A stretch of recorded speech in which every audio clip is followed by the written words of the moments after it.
welcome back to another video. This is quarterfinal 2 of my Bookish Asian Cup, hot off the heels from North Korea winning their match. And today we have China versus Chinese Taipei, or the Republic of China, or Taiwan, which is what I will use to describe this country and the entry. Let's get into it with China. Where Reasons End by Yi-Yun Lee. She was born in China and then has been living in the USA for quite a lot of her life, and this book is written in English, but she is a native Chinese woman, so that's why it can count for being a Chinese book. This is extremely poignant and personal, and can be hard to read at times. It's deeply sad. Also, I kind of wish I had annotated it, because I did take quite a lot of pictures of different pages on my phone of certain parts that really stuck with me, and it would have been nice to have shown them. But I'm trying to do this quick. I don't really have the energy to go through all of them, because just how I'm feeling. But anyway, this is a book about a mother who is an unnamed, like the narrator. It's very much based on the author herself, because I believe she is like an author, the narrator of this, and I believe like a teacher as well. The narrator's teenage son of, I believe, 16 years old, Nikolai, who died by suicide, and this was the same for the author. Her child did die by suicide at the age of 16, and what is really upsetting as well is later her other son also died by suicide.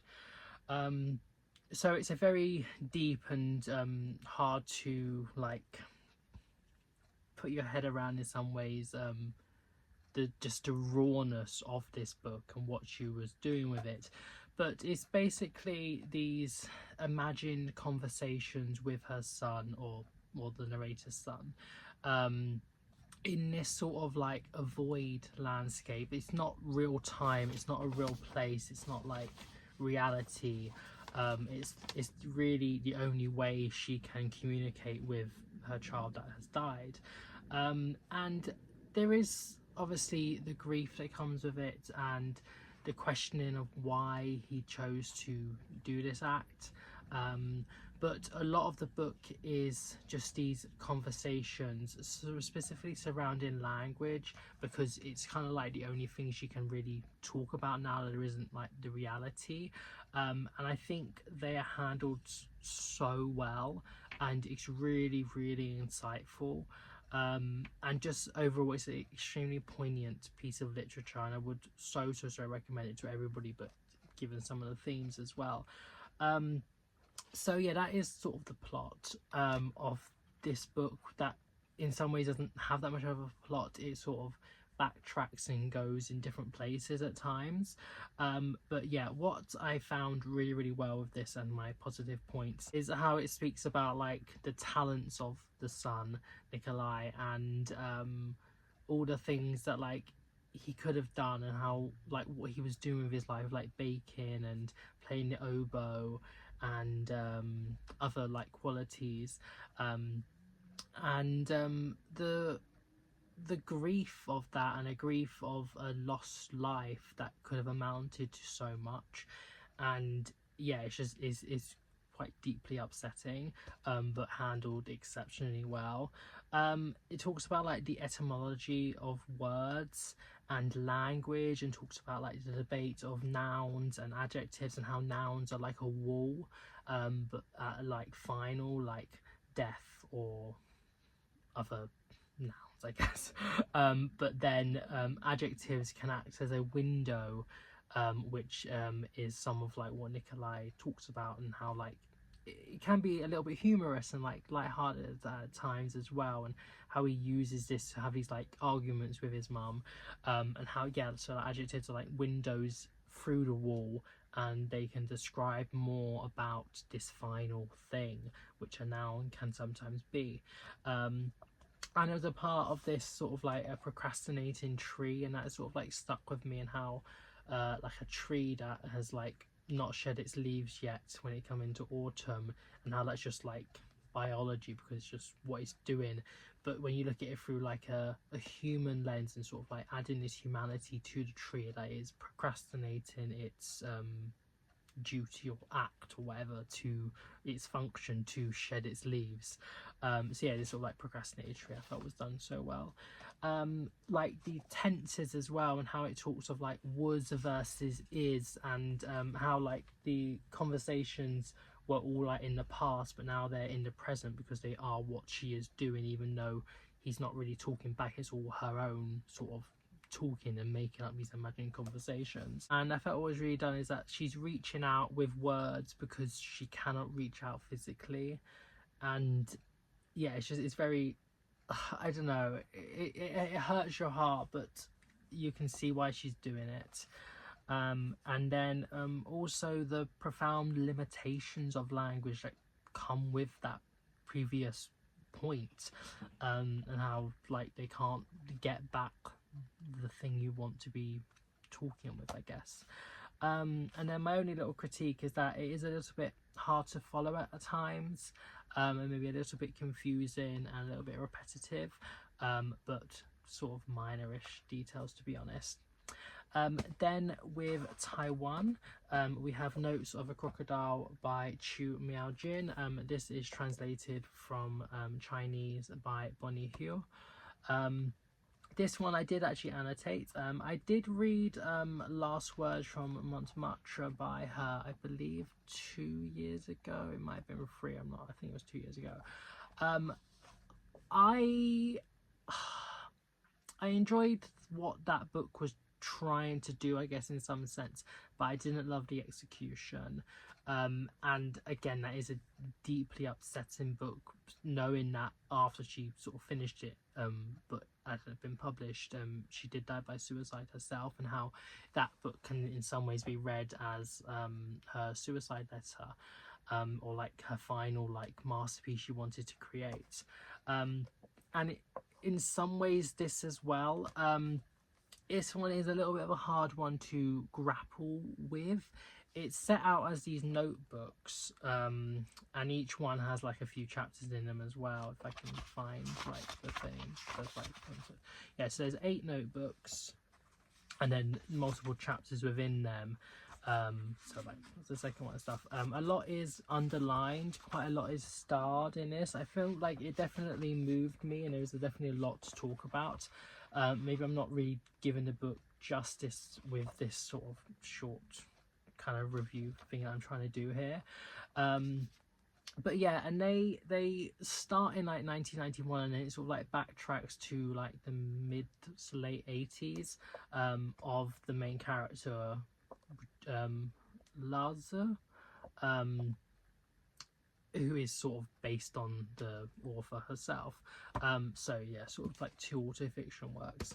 And it's these sort of like vignettes and diaries and sort of like notes and different things like that, as she's telling the story of like being at university, her love with this sort of like enigmatic woman called Shui Ling, who is an older woman, I can't remember that, and then also like her circle of friends and their own issues.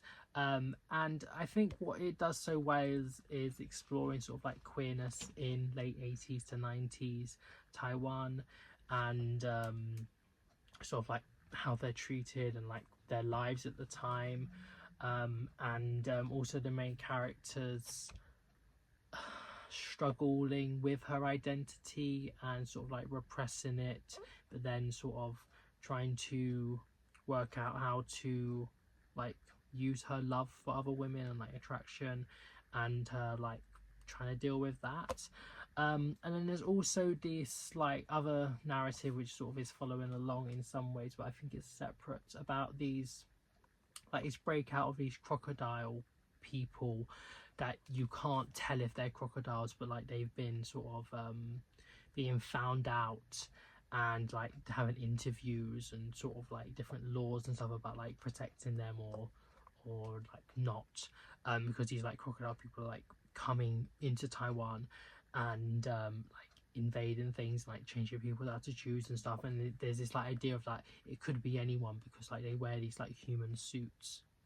And I think that is done as like a metaphor or symbolizing sort of the attitudes and things like that towards queer people. Like the queer people are the crocodiles, and the notion that it can be anyone.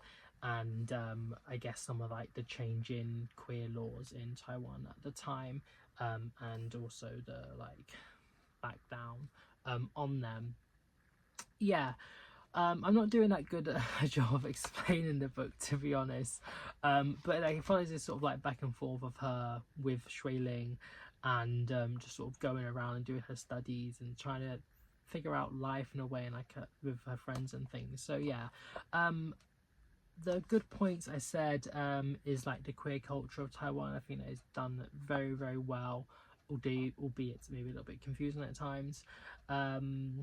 The like loves of her life and like ruminations on the idea of love, and this back and forth of the love with Shui Ling.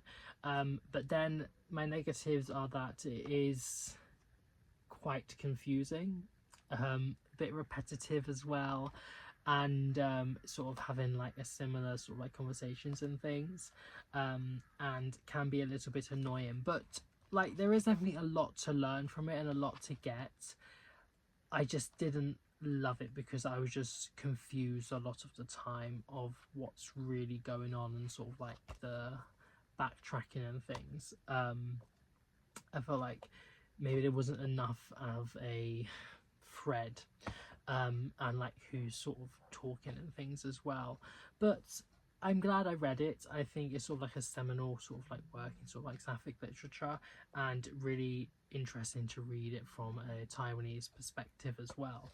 So yeah, now I'll just put in a few clips of the actual matchup before I do my own results. Of the Women's Asian Cup. China vs Taiwan.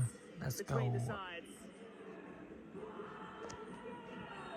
kick off all underway in this second quarter final of extra time. So my own results are that Taiwan scored a goal for plot and impact, but China scored goals for characters, writing, enjoyment, and also one for impact. They both got one because I couldn't really separate them with how much they like impacted me, to be honest.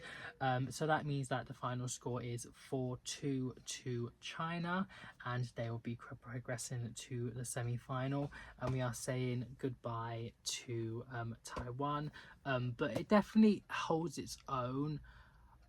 I just didn't love it, kind of thing. Yeah, also I am going to do my star rating. Where Reasons End got a 4.5 stars, and Notes of the Crocodile got 3.75. So not too much in it, but this was the winner. So yeah, now stay tuned for quarterfinal 3 coming up probably tomorrow, and I shall see you soon. Have a nice morning, wherever you are in the world. Bye.